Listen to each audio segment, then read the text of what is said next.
राधे राधे। जय श्री कृष्णा। पूजा भक्ति चैनल में आप लोगों का स्वागत है। नवरात्र प्रारंभ 22 सितंबर से हो रहे हैं। अश्विनी मास के शुक्ल पक्ष की प्रतिपदा से नवरात्रि व्रत 9 दिन के होते हैं। इस समय देश भर में जगह जगह रामलीलाएं होती हैं। नवरात्र की पूजा हमें किस प्रकार करनी चाहिए? प्रतिपदा के दिन प्रातः स्नान करके मिट्टी की वेदी बनाकर जौ बोना चाहिए। उसी पर घट की स्थापना करनी चाहिए। घट के ऊपर देवी की प्रतिमा स्थापित करके नवमी तक रोज पूजा करें तथा दुर्गा सप्तशती का पाठ एवं माँ की जोत करें। पाठ का समय अखंड दीपक जलना रहना चाहिए। अष्टमी के दिन देवी की कढ़ाई करें और हलवा पूड़ी चने से कन्या लांगुरा जिमाएं।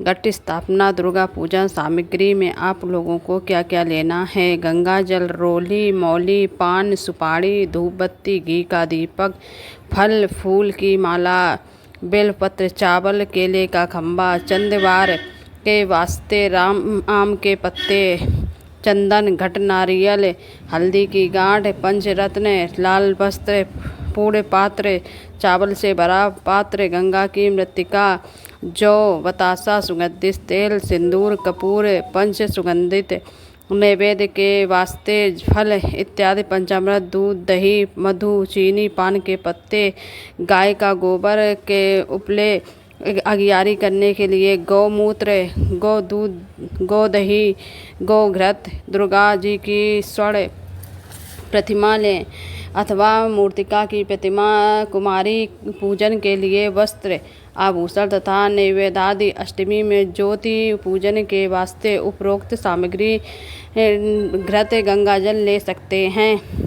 नवरात्र अष्टमी शुक्ल पक्ष अष्टमी दुर्गा अष्टमी के नाम से प्रसिद्ध है। इस दिन दुर्गा देवी की पूजा की जाती है। भगवती दुर्गा को चने, हलवा, पूरी, खीर, पुआ आदि का भोग लगाना चाहिए। बहुत से व्यक्ति इस महाशक्ति को प्रसन्न करने के लिए हवन आदि भी करते हैं। इस दिन कन्या लांगुरा का भोग लगाएं। देवी जी की जोत करें। कथा प्राचीन शास्त्रों के अनुसार दुर्गा देवी 9 रूपों में प्रकट हुई हैं, जिनके नाम और 9 रूपों की कथा इस प्रकार है। महाकाली। एक समय की बात है जब पूरा संसार प्रलय से ग्रस्त हो गया था। चारों ओर पानी दिखाई दे रहा था। उस समय भगवान विष्णु की नाभि से एक कमल उत्पन्न हुआ। उस कमल से ब्रह्मांडी निकले। इसके अलावा भगवान नारायण के कानों में से कुछ मैल भी निकला।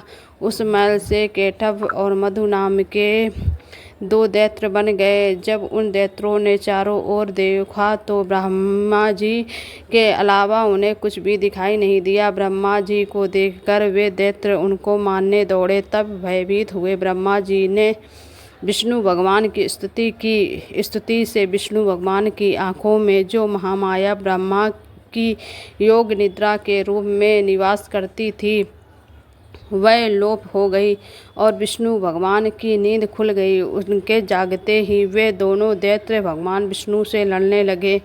इस प्रकार 5000 वर्ष तक युद्ध चलता रहा। अंत में महामाया ने असुरों की बुद्धि को बदल दिया। तब वे असुर विष्णु भगवान से बोले, हम आपके युद्ध से प्रसन्न हैं, तो चाहो वर मांग लो। भगवान ने मौका पाया और कहने लगे, यदि हमें वर देना है तो यह वर दो कि दैत्यों का नाश हो। दैत्यों ने कहा, ऐसा ही होगा। ऐसा कहते ही महाबली दैत्यों का वध हो गया। जिसमें असुर की बुद्धि को बदला था वह महाकाली थी, योग महासरस्वती या चामुंडा। एक समय शुभ निशुभ नाम के 2 दैत्य बहुत बलशाली थे। उनसे युद्ध में मनुष्य को या देवता तक हार गए थे। जब देवताओं ने देखा कि अब युद्ध में नहीं जीत सकते तब वह स्वर्ग छोड़कर भगवान विष्णु की स्तुति करने लगे। उस समय भगवान विष्णु के शरीर में से एक ज्योत प्रकट हुई थी जो थी महासरस्वती। महासरस्वती अत्यंत रूपवान थी। उनका रूप देखकर वे दैत्य मुग्ध हो गए और अपना सुग्रीव नाम का दूत उस देवी के पास अपनी इच्छा प्रकट करते हुए भेजा। उस दूत को देवी ने वापिस कर दिया।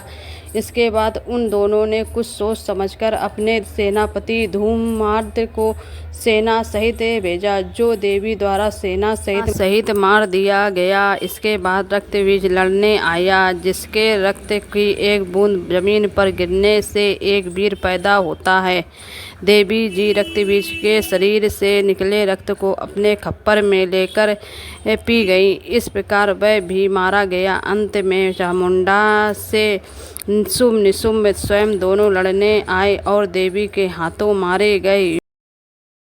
रक्तदंडिका। एक बार वैवस्वत नाम के असुर ने बहुत से कुकर्म करके पृथ्वी को व्याकुल कर दिया। अपने मनुष्य से ही नहीं बल्कि देवताओं को बहुत दुख दिया। देवताओं और पृथ्वीवासियों की प्रार्थना पर उस समय दुर्गा देवी ने रक्तदंडिका नाम से अवतार लिया और वैष्णवी असुरों को मार कर उनका रक्तपान किया।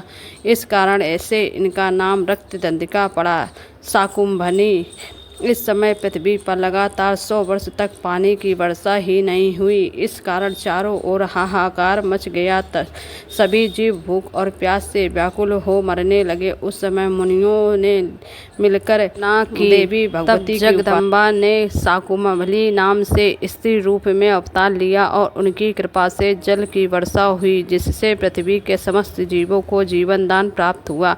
श्री दुर्गा। एक समय पृथ्वी पर दुर्गम नाम का राक्षस हुआ। उसके डर से पृथ्वी ही नहीं बल्कि स्वर्ग और पाताल निवासी भी भयभीत रहते थे। ऐसी विपत्ति के समय ने भगवान की शक्ति ने दुर्गा या दुर्गसेनी के नाम से अवतार लिया और दुर्गम राक्षस को मारकर ब्राह्मणों और हरि भक्तों की रक्षा की।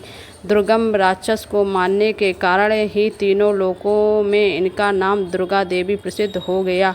ब्राह्मणी। एक बार महा अत्याचारी अरुण नाम का एक असुर पैदा हुआ। उसने स्वर्ग में जाकर उपद्रव करना शुरू कर दिया। देवताओं की पत्नियों का सतीत्व नष्ट करने की कुचेष्टा करने लगा। अपने सतीत्व की रक्षा के लिए देवी पत्नियों ने भौरों का रूप धारण कर लिया और दुर्गा देवी की प्रार्थना करने लगी। देव पत्नियों को दुखी जानकर माता दुर्गा ने ब्राह्मणी का रूप धारण करके उस असुर को उसकी सेना सहित मार डाला और देव पत्नियों ने सतीत्व की रक्षा की। चंडिका। एक बार पृथ्वी पर चंडमुंड नाम के 2 राक्षस पैदा हुए। वे दोनों इतने बलवान थे कि संसार में अपना राज्य फैला दिया और स्वर्ग के देवताओं को हराकर वहां भी अपना अधिकार जमा लिया। इस प्रकार देवता बहुत दुखी हुए और देवी की स्तुति करने लगे। तब देवी चंडिका के रूप में अवतरित हुई और चंडमुंड नामक राक्षसों को मारकर संसार का दुख दूर किया। देवताओं का नया स्वर्ण पुनः उन्हें दिया गया। इस तरह देवी की 9 दिन उपासना करनी चाहिए और 9 रूपों का अलग अलग अध्ययन करना चाहिए और उन्हें 9 दिन तक अलग अलग भोग लगाने चाहिए। अलग अलग रूप हैं, उसी रूप के अनुसार देवी का भोग लगाना चाहिए। आई होप मेरी वीडियो आपको अच्छी लगी हो तो नवरात्रि में माता रानी के दिन में कमेंट में जय माता दी लिखना मत भूलना।